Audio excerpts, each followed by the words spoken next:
Yo, Starfield is like if Bethesda had a midlife crisis in space, slapped a NASA sticker on a Skyrim and Fallout baby, and told you to go find meaning on a rock. Did they succeed? Kinda. Did they waste your time? Also kinda. Let's talk about it. Welcome to Q for Review. Queue it, play it, then get destroyed because you tried to fast travel mid-dog fight like an absolute genius. Alright, buckle in. Okay, let's start with the basics. Starfield drops you into this massive galaxy that's equal parts exciting, weirdly boring. I mean, some of these planets, absolute jaw-dropping stuff. Others, just dirt and sadness. Like, thanks Todd, I always dreamed of scanning rocks and regretting my life choices in 4K. When the game actually gives a damn, like during the UC Vanguard questline, with all the alien horror vibes, that quest goes hard, for real.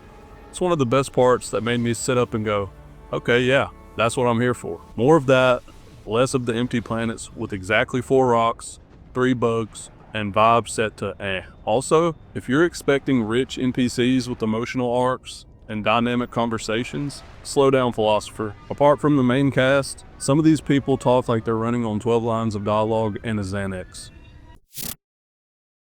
Alright, let's talk gameplay. If you've ever played a Bethesda game, you already know the deal. The combat is like fine, guns go pew, enemies go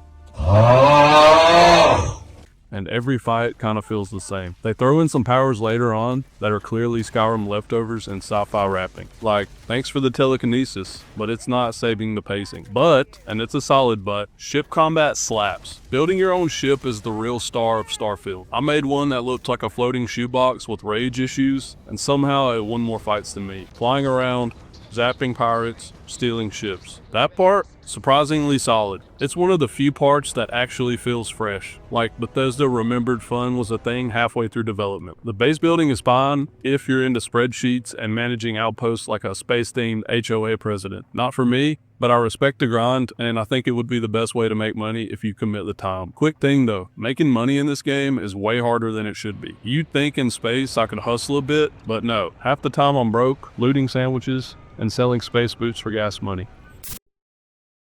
Graphically, Starfield has some beautiful moments, but don't let the screenshots fool you. Sometimes it's gorgeous, other times it's like, why is this NPC blinking in Morse code? The game runs on the same janky engine Bethesda's been nursing since Obama's first term, and it shows. Animations range from pretty solid to what was that? But the sound design, legit greatness. The music feels like a space opera without being pretentious, and the ambience hits hard. That being said, voice acting, spotty. The main cast is solid, but half the side characters sound like they were recorded during a lunch break. One guy sounded like he read his lines while microwaving a Hot Pocket. Not even mad, just confused. It reminded me of myself. And can we talk about the menus? Navigating your inventory in this game feels like doing taxes inside a broken vending machine. It's clunky and just not it.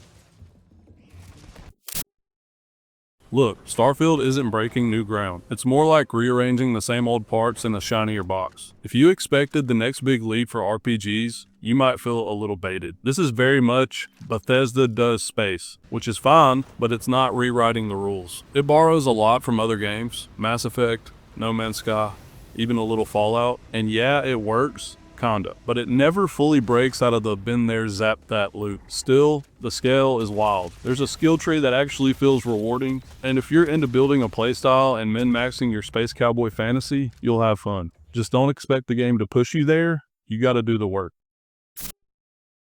So, who's Starfield really for? Honestly, people who are okay making their own fun, which is not for everybody.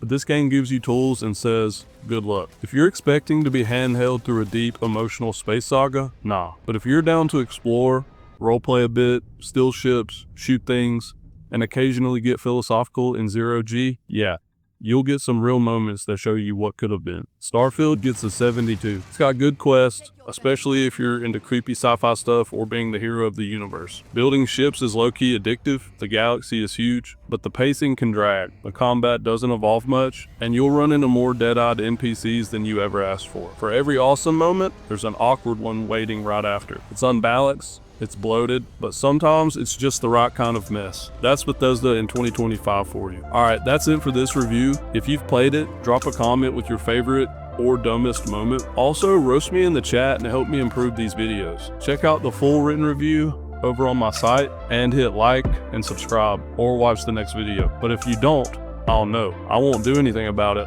but I'll know. Let me know what you named your ship down below. Best name gets pinned. Thanks for watching. Cue it, play it, slay it. Peace.